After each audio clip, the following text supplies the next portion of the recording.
नमस्कार विद्यार्थी मित्रमैत्रिणींनो, केसागर पब्लिकेशनच्या केसागर करिअर अकॅडमी यूट्यूब चॅनलवरती तुमचं पुन्हा एकदा स्वागत आहे।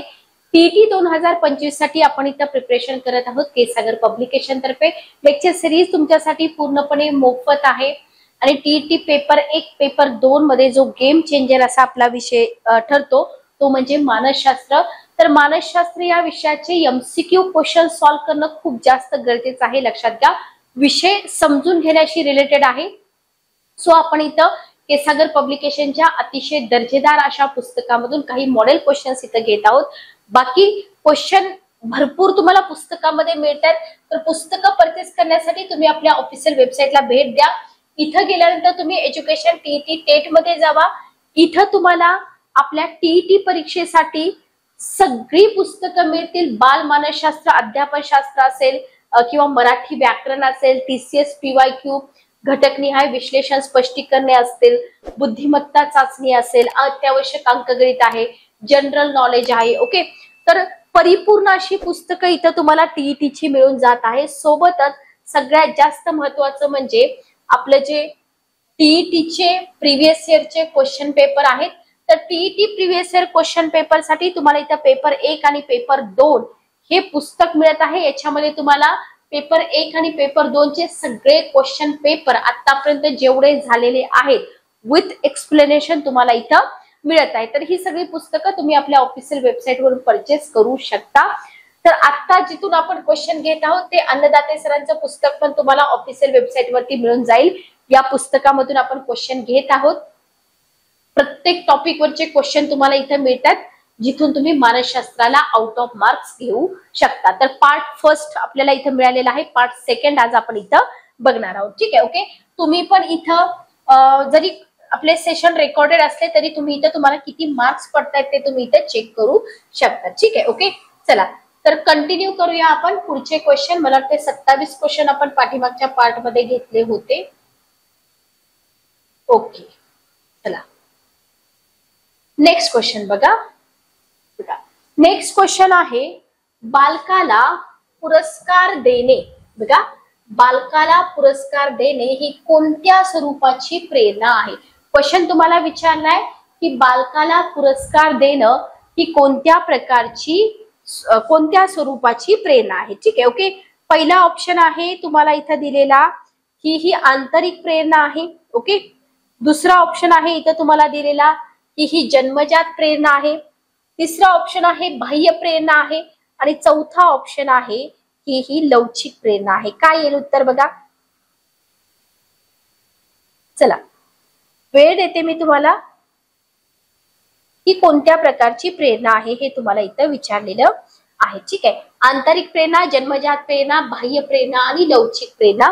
तर याच्यामध्ये बघा सिंपल आहे, आपण डे टू डे लाईफ मध्ये हे सगळं बघतो की नाही। तर आंतरिक, जन्मजात आणि बाह्य। ओके, ब आणि क फक्त शफल झाले। बाह्य प्रेरणा आहे, बरोबर। जन्मजात असू शकते का? नाही। आंतरिक असू शकते का? नाही। लवचिक तर नाहीच येणार, बरोबर। तर पुरस्कार देणं ही कसली प्रेरणा असते? ही बाह्य प्रेरणा असते। Okay, clear. सोपे क्वेश्चन आहेत, अवघड नाही आहेत, पण तरी सुद्धा क्वेश्चन आपल्याकडून चुकू शकतात। नेक्स्ट क्वेश्चन बघा। नेक्स्ट क्वेश्चन तुम्हाला इथं विचारलेला आहे की बालकामध्ये खालीलपैकी कोणती प्रेरणा अधिक काळ टिकते? पहिला ऑप्शन आहे बाह्य प्रेरणा, दुसरा आहे स्वयं प्रेरणा, तिसरा आहे बक्षीस प्रेरणा आणि चौथा आहे ईश्वर प्रेरणा। बघा, क्वेश्चन पुन्हा एकदा रिपीट करते की बालकामध्ये कोणती प्रेरणा जी आहे ती अधिक काळ टिकते? पहिला ऑप्शन आहे बाह्य प्रेरणा, दुसरा ऑप्शन आहे स्वयं प्रेरणा, तिसरा आहे बक्षीस प्रेरणा आणि चौथा आहे ईश्वर प्रेरणा।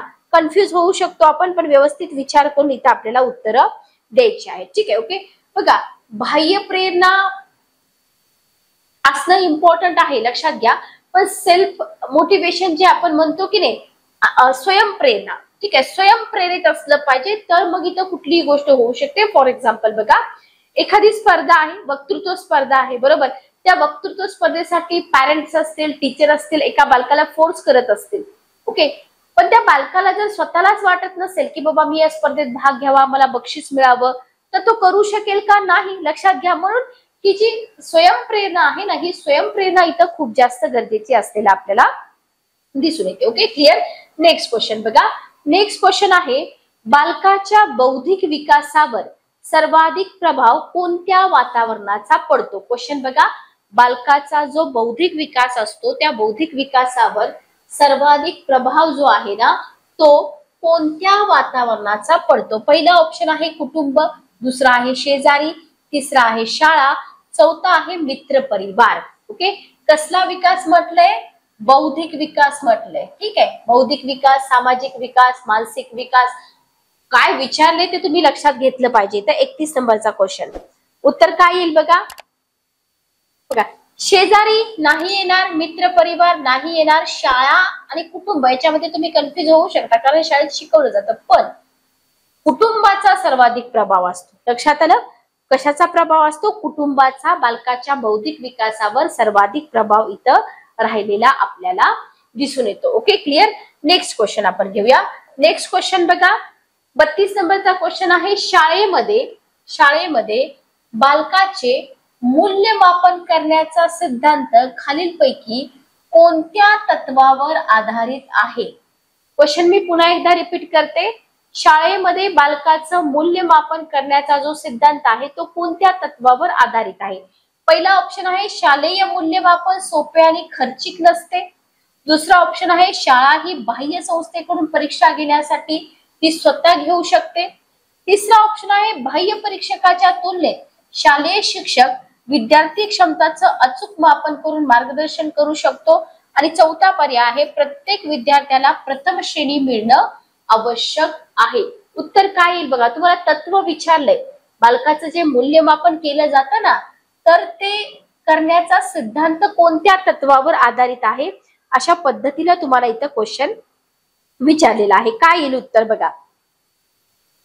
बरोबर, का बरं शाळेमध्ये बालकाचं मूल्यमापन केलं जातं? बघा, लक्षात घ्या, जे बाह्य परीक्षक असतात की नाही त्यांच्याशी जर कंपॅरिझन केलं तर शाळेमध्ये जे शिकवणारे शिक्षक असतात ना तर ते शिक्षक विद्यार्थ्यांच्या क्षमताचं अचूक मापन करू शकतात, विद्यार्थ्यांना मार्गदर्शन करू शकतात. म्हणून इथं या तत्वावरती आधारित मूल्यमापन करण्याचा सिद्धांत आपल्याला दिसून येतो.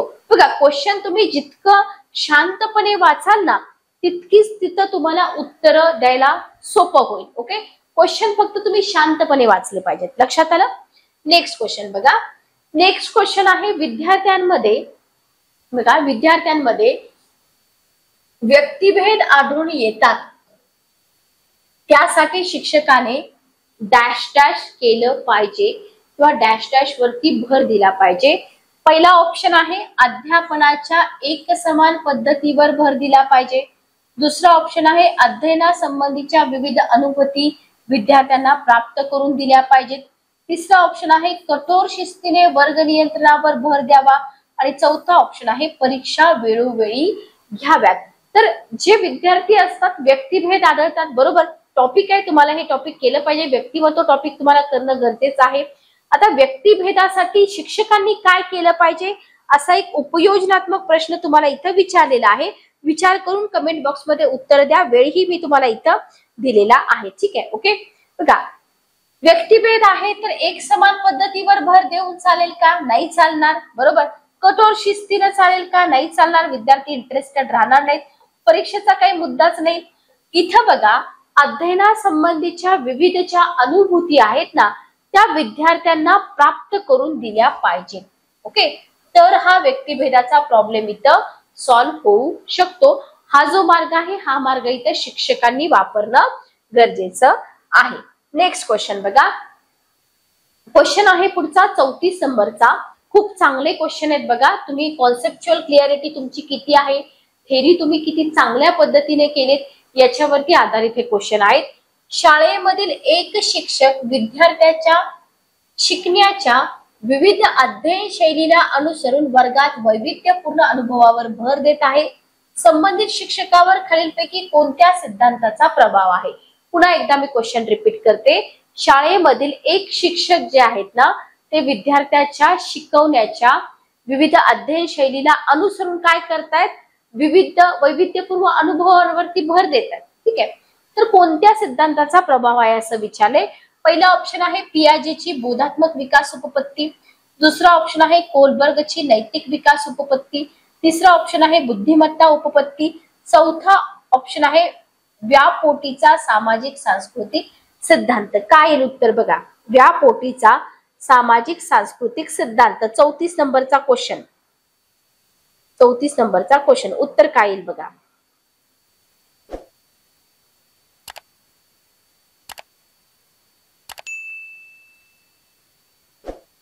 चला पटापट आपल्याला उत्तर द्यायचेत. हा बघा कसं असतं माहिती का, जर तुम्हाला हे सिद्धांत या उपपत्त्या जर समजल्या असतील तरच तुम्हाला याची उत्तरं येणार आहेत, अदरवाईज उत्तरं येतील का, नाही येणार, लक्षात घ्या. अदरवाईज आपल्याला इथं उत्तरं येणार नाही. ठीक आहे, ओके, क्लिअर, समजते का बघा.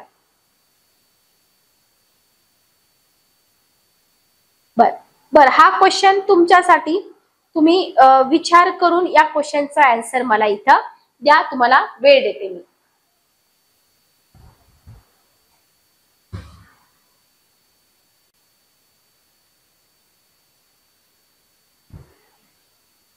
बघा तर काय आहे याचं उत्तर. विचार करण्यासारखा क्वेश्चन आहे म्हणूनच मी तुम्हाला इथं टाइम दिला होता. ठीक आहे, ओके. सी ऑप्शन बुद्धिमत्ता उपपत्ती, बरोबर. ओके, 34 नंबरचा क्वेश्चन, उत्तर काय येईल, बुद्धिमत्ता उपपत्ती. हा गार्डनरची, ओके, गार्डनरची बहुविध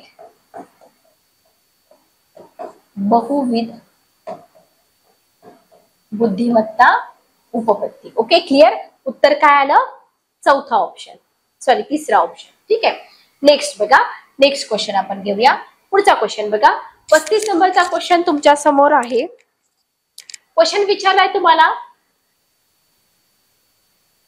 एक शिक्षिका विद्यार्थ्यांनी विचारलेल्या प्रश्नांची लगेच उत्तरं न देता त्या संबंधी सहकारी विद्यार्थ्यांमध्ये चर्चा करण्यास सांगते, त्यांच्यातून येणाऱ्या उत्तराची वर्गात सर्वांगीण चर्चा करते, तर शिक्षिकेचा हा जो दृष्टिकोन आहे खालीलपैकी कशाशी संबंधित आहे. ठीक आहे, ओके. तर या शिक्षिकेबद्दल तुम्हाला इथं दिलेला आहे. पहिला ऑप्शन आहे की अध्यापनाचा कंटाळा करणं, की शिक्षिकेला अध्यापनाचा कंटाळा येतोय, विद्यार्थ्यात सर्वात्मक अध्ययनाचा विकास करणं, भूमिका अभिनय पद्धतीचा वापर करणं आणि विद्यार्थ्यांतील स्पर्धात्मक वातावरणाचा विकास करणं. तर इथं तुम्हाला काय केलेलं आहे, शिक्षिकेचा दृष्टिकोन विचारलाय. ठीक आहे, ओके. तर काय येईल बघा, काय करते शिक्षिका, इथं लगेच उत्तर देत नाही, चर्चा करायला सांगते, बरोबर, आणि त्यांच्याकडून जी उत्तरं येतात त्याच्याबद्दल सर्वांगीण चर्चा करते. म्हणजे इथं त्यांना अध्यापनाचा कंटाळा नाही किंवा भूमिका अभिनय पद्धतीचा पण वापर नाहीये, तर विद्यार्थ्यात सर्वात्मक अध्ययनाचा विकास करणं, विद्यार्थ्यांनी इथं स्वतः विचार केला पाहिजे असं त्या शिक्षिकेचं इथं मत आहे, बरोबर, लक्षात आलं. तर उत्तर काय येईल आपलं, बी ऑप्शन. Very very important. असे क्वेश्चन खूप चांगले असतात, लक्षात घ्या. तुम्हाला परीक्षेमध्ये कितीही डिफिकल्ट क्वेश्चन येऊ द्या, याच्यामधून तुमचं जे लॉजिक आहे ना ते डेव्हलप होत जातं. एका शाळेमध्ये गायन स्पर्धेसाठी शिक्षक मुलांपेक्षा मुलींनाच अधिक संधी देतात, हा त्यांचा दृष्टिकोन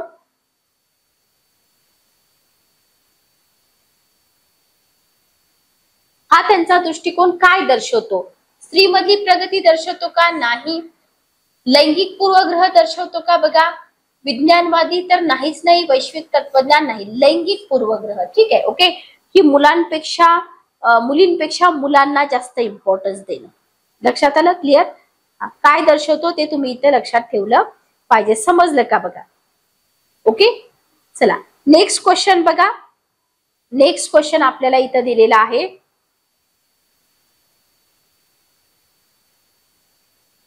बीचे अंकुरण कसे होते हे शिकवण्याचा सर्वात प्रभावी मार्ग कोणता. ठीक आहे, सर्वात प्रभावी मार्ग कोणता हे तुम्हाला इथं विचारलेलं आहे. ठीक आहे, तर पहिला ऑप्शन आहे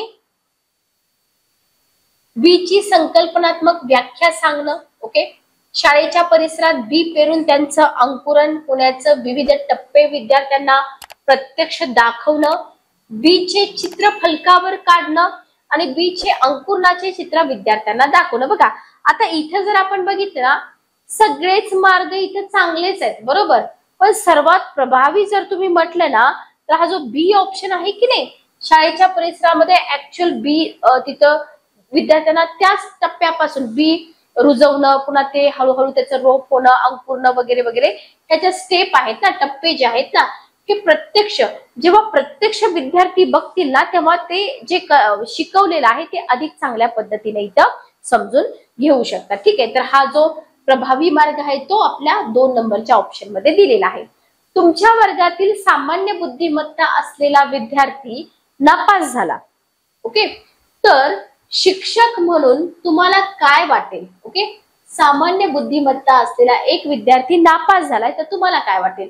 पहिला ऑप्शन आहे विद्यार्थ्याने चांगला अभ्यास केला नव्हता, तुम्ही विद्यार्थ्याला अध्ययन अनुभव देण्यात अपयशी ठरलात, संबंधित विद्यार्थ्याने कोचिंग क्लास लावला पाहिजे, चुकीचं, शाळा शिकून उपयोग नाही, चुकीचं. बघा शिक्षक म्हणून एक शिक्षक, आदर्श शिक्षक काय विचार करेल की बाबा या विद्यार्थ्याला अध्ययन अनुभव देतात आपण स्वतः अपयशी ठरलो बरोबर. एक आदर्श शिक्षक विद्यार्थ्याला दोष नाही देणार की माझ्या शिकवण्यामध्ये असं काय कमी होतं की बाबा हा विद्यार्थी पास होऊ शकला नाही. ओके, लक्षात आलं? तर आदर्श शिक्षक म्हणते मी, हे आपण लक्षात ठेवा.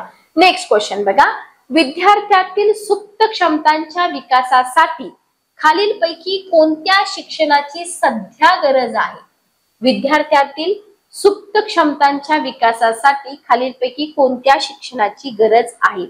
पहिला ऑप्शन आहे बाल केंद्रित शिक्षण, दुसरा ऑप्शन आहे शिक्षक केंद्रित शिक्षण, तिसरा ऑप्शन आहे माध्यम केंद्रित शिक्षण आणि चौथा ऑप्शन आहे शाळा केंद्रित शिक्षण. 39 नंबरचा question, very very important. Okay, बघा शिक्षक केंद्रित असल्यावर विद्यार्थ्यांना वाव मिळेल का? नाही मिळणार. शाळा केंद्रित नाही तर बाल केंद्रित. ठीक आहे, फोकस मध्ये विद्यार्थी.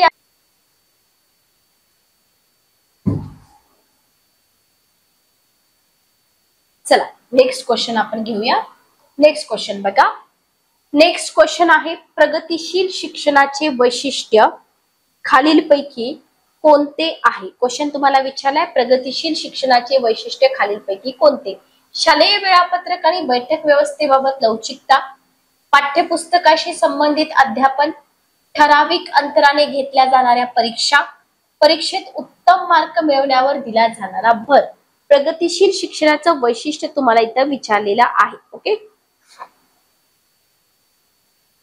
बघा उत्तम मार्कने प्रगतिशील शिक्षण जर म्हटलं ना तर इथं शालेय वेळापत्रक आणि बैठक व्यवस्थेबाबत लवचिकता असली पाहिजे. बरोबर आहे का? बघा तुम्हाला पटणार नाही पण हेच याचं वैशिष्ट्य आहे, आपल्याला लक्षात ठेवायचंय. पाठ्यपुस्तकाशी संबंधित अध्यापन, त्याच्यानंतर ठराविक अंतराने घेतल्या जाणाऱ्या परीक्षा, परीक्षेत उत्तम मार्क, हे याचं उत्तर येणार नाही. ठीक आहे, ओके क्लिअर.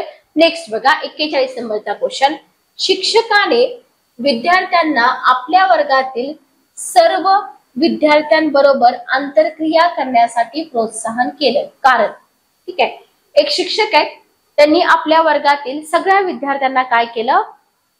आंतरक्रिया करण्यासाठी प्रोत्साहित केलं. कारण का? वर्ग नियंत्रण करणं सोपं व्हावं म्हणून, पाठ्यक्रम लवकर पूर्ण करता येतो म्हणून, अध्ययन विषयक आंतरक्रियातून सामाजिक कौशल्यांचा विकास होतो म्हणून, का विद्यार्थ्यांना एकमेकातील गुण दोष समजतात म्हणून.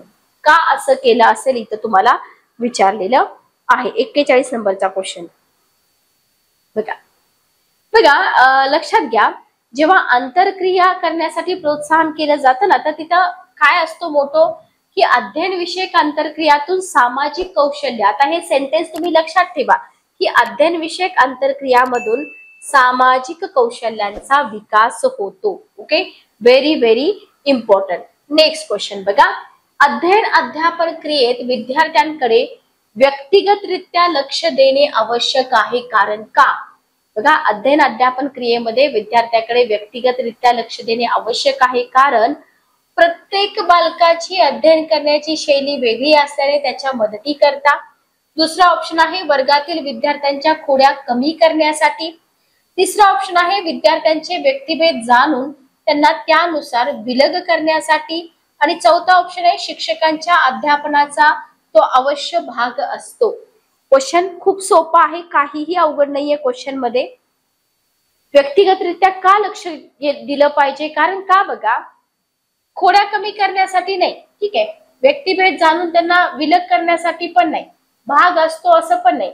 प्रत्येक बालकाची जी अध्ययन करण्याची शैली असते ना ती वेगळी असते, बरोबर. त्याच्यामुळे प्रत्येक बालकाला मदत म्हणून इथं काय केलं पाहिजे, अध्ययन अध्यापन प्रक्रियेमध्ये विद्यार्थ्यांकडे व्यक्तिगतरित्या लक्ष देणं इथं गरजेचं असतं. Okay, clear. नेक्स्ट बघा, बालकाला अध्ययन करण्याचा कंटाळा येतो ही बाब खालीलपैकी कोणत्या गोष्टीकडे निर्देश करते असं तुम्हाला विचारलंय. तर बघा, बालकाला शिस्त लावण्याची गरज आहे, पहिला ऑप्शन. दुसरा ऑप्शन, बालक हा यांत्रिक पद्धतीने अभ्यास करत आहे.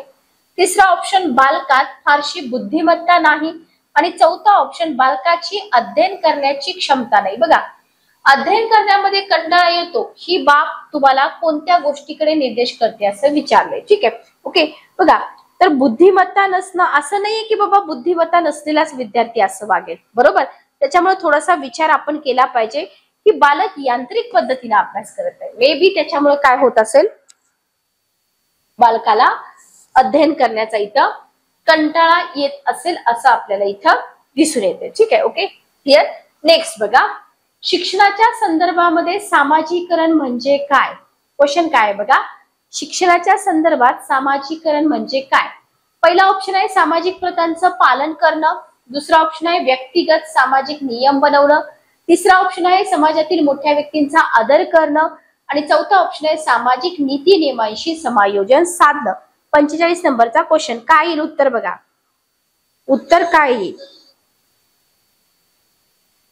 चला, एक 2 मिनिटात आपण उत्तर देऊया, तोपर्यंत तुम्ही विचार करा, ठीक आहे. Okay, D option. ओके, ज्या ज्या विद्यार्थ्यांनी डी ऑप्शन दिलेलं आहे त्यांचं उत्तर बरोबर आहे, डी ऑप्शन, ठीक आहे.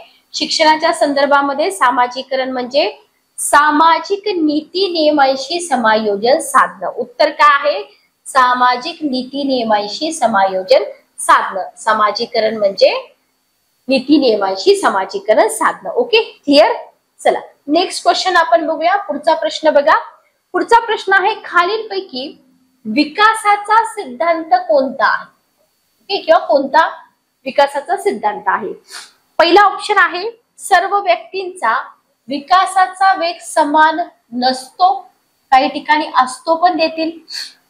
विकास हा सूक्ष्माकडून स्थूलाकडे होतो. ओके, विकासाची शारीरिक मानसिक भावनिक ही अंग परस्परांवर अवलंबून नसतात म्हटले, लक्षात घ्या. विकासाचे ठराविक असे टप्पे नसतात. सोपा क्वेश्चन आहे, फक्त व्यवस्थित वाचायचं आहे. असतात नसतात हे जे 2 मुद्दे दिले जातात ना ते 2 मुद्दे व्यवस्थित वाचायचे. उत्तर आहे पहिला ऑप्शन. तर विकास सगळ्या व्यक्तींचा समान असतो का, वेग नाही, प्रत्येक व्यक्तीचा वेगवेगळा वेग असतो. ओके, नेक्स्ट बघा, नेक्स्ट क्वेश्चन आहे आपला, क्वेश्चन नीट वाचा. दुसरीच्या वर्गामध्ये शिक्षक अध्यापन करताना फळे ही संकल्पना समजावण्यासाठी विविध फळे वर्गात दाखवतात, बरोबर. विद्यार्थ्यांशी फळासंबंधी चर्चा पण करतात. मग शिक्षकाचं जर असं अध्यापन असेल तर विद्यार्थी काय करतील, विद्यार्थ्यांना अध्ययनाचा कंटाळा येईल का, नाही. ज्ञान निर्माण करण्याचा प्रयत्न करतो, फळे खाण्याचा विचार करतो. ओके, आता 2 आणि 4 मध्ये तुम्ही कन्फ्युज असू शकता, 2 आणि 4 मध्ये तुम्ही कन्फ्युज असू शकता. उत्तर काय येईल बघा, बी ऑप्शन, ज्ञान निर्माण करण्याचा प्रयत्न करतो, बरोबर. माहिती नाही, ज्ञान निर्माण करण्याचा प्रयत्न करतो, ठीक आहे. Okay, clear. चला, नेक्स्ट बघा, 1.5 वर्षाचं लहान बाळ त्याच्या आईच्या कडेवर असतं तेव्हा घरात नवीन आलेली व्यक्ती बाळाला घेण्याचा प्रयत्न करते, तेव्हा बाळ मोठ्याने रडतं. तर बाळाचं हे जे रडणं असतं काय दर्शवतं, भावनिक असुरक्षितता, भावनिक सुरक्षा, नवीन व्यक्तीचा राग, सामाजिक वातावरणाविषयीचं दुरित्व. राग नाही, बरोबर. भावनिक, आता कन्फ्युजन, सुरक्षा आणि असुरक्षितता. बघा, जर आपण कंटेंट व्यवस्थित वाचलं नसेल तर ते बाळ भावनिक रित्या असुरक्षित समजतं स्वतःला, म्हणून ते दुसऱ्याकडे जात नाही, ठीक आहे. लक्षात आलं, त्याला त्याच्या आईजवळ सेफ वाटतं, म्हणून ते बाळ मोठ्याने रडतं, त्याला बोलता येत नाही आणि भावनिक असुरक्षितता वाटू शकते दुसऱ्या व्यक्तीजवळ. लक्षात आलं? क्लिअर? नेक्स्ट क्वेश्चन बघा. नेक्स्ट क्वेश्चन आहे, खेळाच्या माध्यमातून बालकाचे सामाजिकरण अधिक होतं कारण का? बघा, खेळाच्या माध्यमातून बालकाचं सामाजिकरण अधिक होतं कारण बालकाला खेळताना कोणाचेही बंधन नसते. बालक खेळताना सांघिक भावना निर्माण होते. खेळण्यासाठी बौद्धिक क्षमता लागतात. खेळ समाजासाठी असतात. काय येईल उत्तर? 49 नंबरचा क्वेश्चन. बी ऑप्शन बरोबर. सामाजिकरण होतं. सामाजिकरण म्हणजे काय मी तुम्हाला सांगितलंय. तर बालक खेळताना सांघिक भावना निर्माण होते. लक्षात आलं? बालक खेळताना सांघिक भावना निर्माण होते. नेक्स्ट क्वेश्चन बघा 50 नंबरचा. अध्ययन प्रक्रियेत दिले जाणारे बक्षीस आणि दंड याचा बालकाच्या व्यक्तिमत्वावरील परिणाम कोणत्या स्वरूपाचा असतो? Question number 50. अध्ययन प्रक्रियेमध्ये दिले जाणारे बक्षीस आणि दंड याचा बालकाच्या व्यक्तिमत्वावरील परिणाम कोणत्या स्वरूपाचा असतो? पहिला आहे सामाजिक, दुसरा आहे मानसशास्त्रीय, तिसरा आहे आर्थिक, चौथा आहे भौतिक. 50 नंबरचा क्वेश्चन कोणत्या स्वरूपाचा असतो? बक्षीस आणि दंड, व्यक्तिमत्व, मानसशास्त्रीय. बरोबर, प्रेरणा मिळते. ओके, कोणत्या स्वरूपाचा असतो? मानसशास्त्रीय स्वरूपाचा असतो. नेक्स्ट क्वेश्चन बघा. बालकाचे व्यक्तिमत्व विषयक स्थायी भाव जन्मजात असतात, अर्जित असतात, कृत्रिम असतात का यांत्रिक असतात? कशाविषयीचे? व्यक्तिमत्वाविषयीचे. जन्मजात असतात. स्थायी भाव म्हटले बरोबर, तर ते कसे असतात? जन्मजात असतात. लक्षात ठेवा, बालकाचे व्यक्तिमत्व विषयक जे स्थायी भाव असतात ते कसे असतात? जन्मजात असतात. इथं तुम्ही अर्जित म्हणू शकता, पण अर्जित नाही येणार उत्तर, जन्मजात येईल. ओके, नेक्स्ट क्वेश्चन बघा. बहिर्मुखी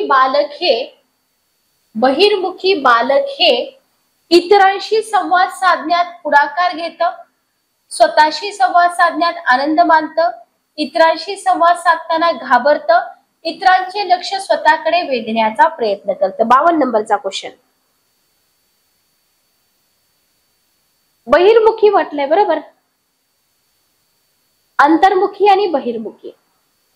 उत्तर काय येईल बघा 52 नंबरचा क्वेश्चन.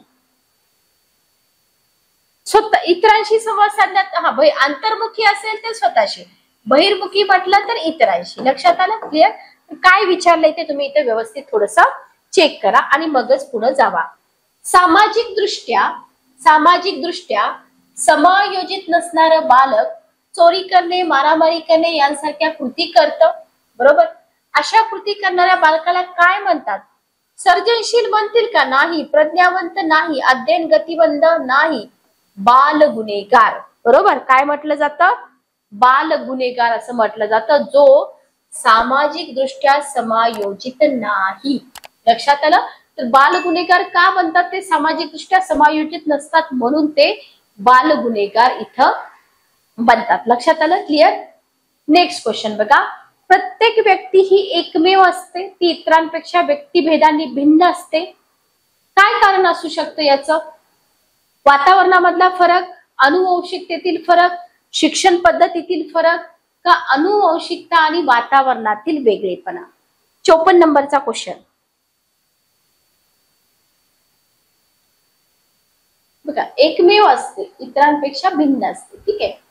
व्यक्तिभेदांनी म्हटल्यावर ऑब्विसली अनुवंशिकता आणि वातावरणातला वेगळेपणा येणार.